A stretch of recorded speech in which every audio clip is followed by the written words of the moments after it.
Hello chess lovers, Suren here, and in this video I would like to share with you another fascinating game played by Mikhail Tal.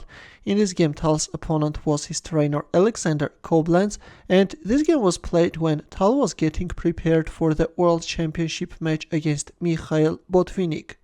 In this game, Koblents was helping Tal to get a plan against Botvinnik's beloved Caro-Kann defense. But before starting our game, would like to warm up your brain. Please take a look at this position and try to find the mating line for white. I will wait for your answer in the comment section. By the way, this game was also played between Tal and Koblents.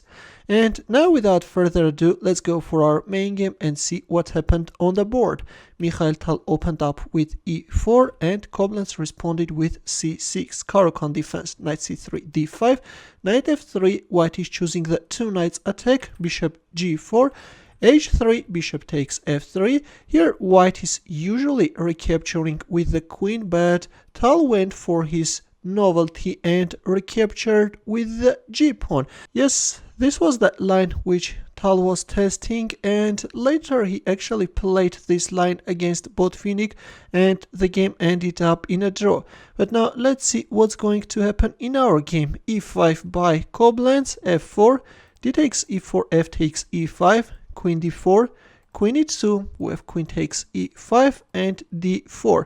White is using the fact that the pawn can't be captured en passant. Queen takes d4, well, actually moving back the queen on e6 could have been better. This gives black more solid chances, but in our game we have queen takes d4 and Tal captured on e4 with the knight. Already there are some very nasty discovered checks, that's why black covered his king by playing bishop e7, and now we have bishop f4, queen takes b2.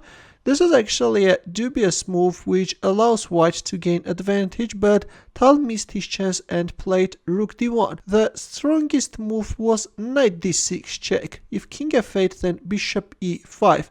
And if queen b4 check, then c3. If queen c5, then knight takes b7, after which black has to be very careful and should keep his queen on the fifth rank by either playing queen b5 or queen d5.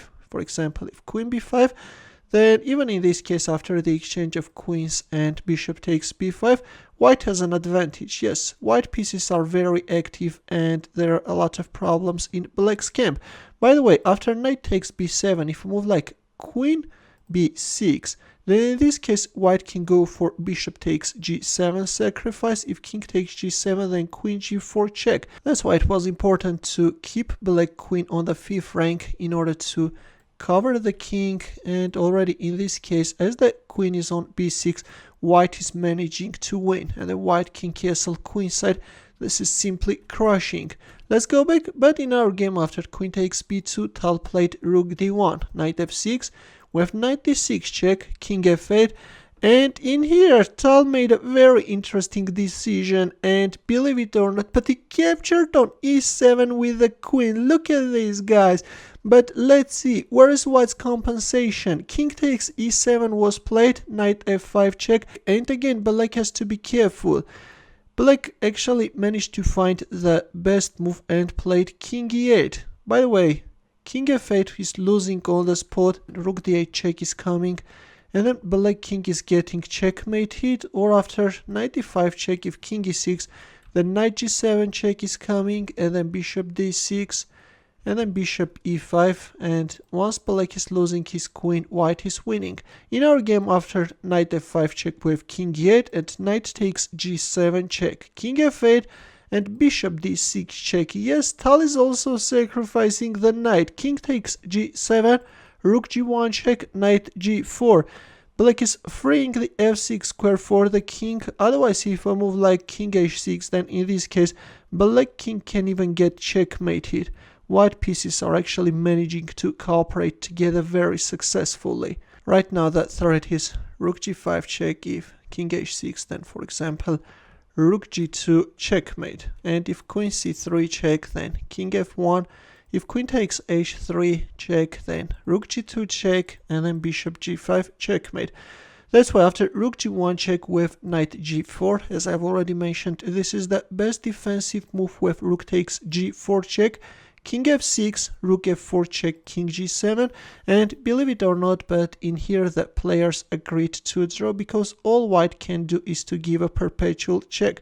By the way, instead of playing king g7, if move like king e6, then bishop c4 check is coming, and then even this simple bishop e5 can win easily.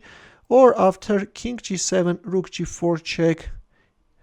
Again, yes, black king should step on f6, otherwise if king h6, then bishop f4 is coming, and then bishop e2. Again, black king is in a mating net. For example, rook g5 is the threat.